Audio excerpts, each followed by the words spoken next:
নমস্কার বন্ধুরা, সুমনার অবনের আরেকটি ব্লগে আপনাদের সকলকে স্বাগত জানাই। সবাই রেডি হয়ে এখানে দাঁড়িয়ে আছি। এই যে বাবু দুধ দিতে এসেছে। এই পিকনিকটা আমাদের এবছরের 3rd পিকনিক। এটা আমাদের এখানেই হচ্ছে আমিরপুরে। এই পিকনিকটা এই বাড়ির স্টুডেন্টদের নিয়ে। সমস্ত ছেলে মেয়েরা চলে গিয়েছে, শুধু এবার আমি, মা আর বাবু 3 জন বাকি আছি। এবার আমরা যাব, আমরা সবাই এবার টোটোতে যাচ্ছি।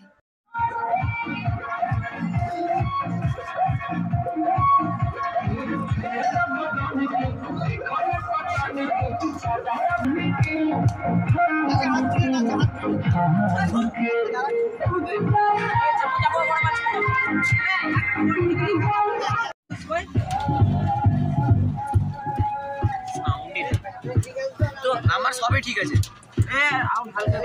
আমার ফোনটা বাজাতো, সোহেলের ফোন করে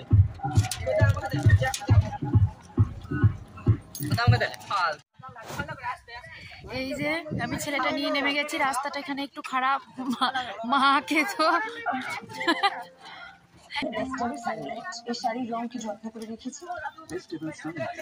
পিকনিকটা এখানেই হবে। এখানে রাস্তাটা একটু খারাপ, তাই আমি ছেলেটাকে নিয়ে নেমে গিয়েছি।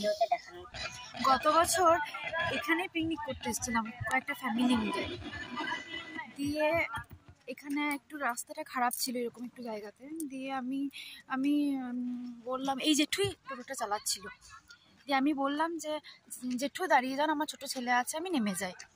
দিয়ে আমি এই জায়গাটাই নেমেছি আর টোটোটা ওই জায়গাটাই উল্টা। মা চেপেছিল, 3 জন চেপেছিল, দিয়ে টোটোটা উল্টে গেল। মানে ছেলেটা থাকলে কি হতো তাহলে, মানে আমি নেমেছি তার মানে এখানে নেমেছি, ওইখানটাই উল্টালো আমার চোখের সামনে।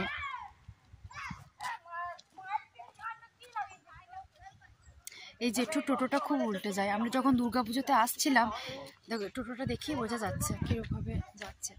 তো গ্রামের বাড়ি থেকে যখন আসছিলাম এবছর, তখনও টোটোটা উল্টে গেছিলো মাঠের মধ্যে। আমরা গাড়িতে এসেছিলাম, কিন্তু ওই টোটোতে আরও যারা এসেছিলো তারা পড়ে গেছিলো, তো হসপিটালে ভর্তি করতে হয়েছিল। হাঁটতে আসছে, মানে ছোট্ট করে কেউ পিকনিক করছে, তাদের বিশাল বক্স নিয়ে এসেছে। কিন্তু যারা ছবি তুলছে আমাদের স্টুডেন্ট, কিন্তু বক্সটা তাদের নয়।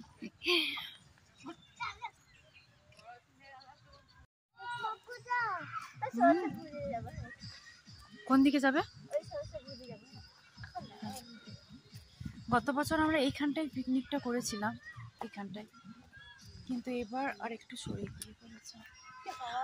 হ্যাঁ, কাল থেকে চরম হাওয়া দিচ্ছে, যার জন্য রান্না করাটা বাবার জন্য একটু অসুবিধাই হবে। আমরা টোটাল 40-45 জন হয়তো পিকনিক করছি, পুরো রান্নাটাই বাবা করছে। তো সেটা একটা, এখানে বাবা রান্না করছে, বেগনি ভাজছে।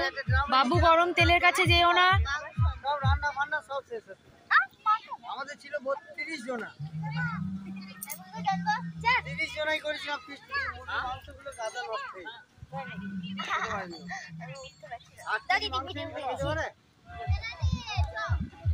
দাঁড়া দিয়েছি।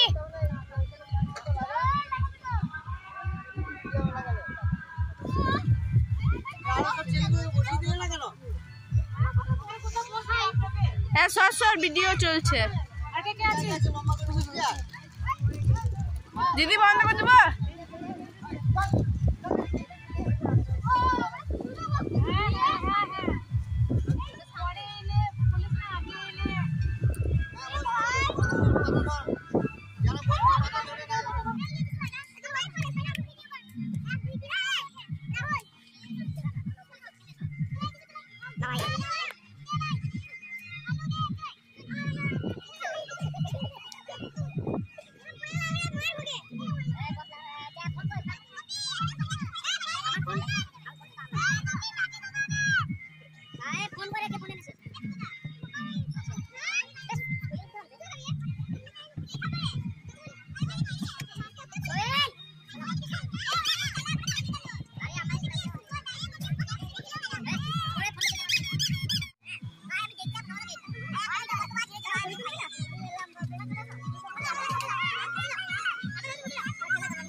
এই যে মাংস রান্নার প্রস্তুতি চলছে।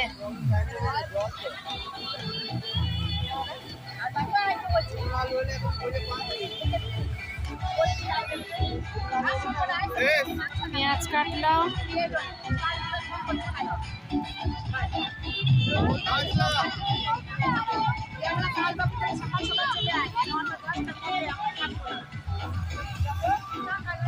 আলু পোস্ত হচ্ছে।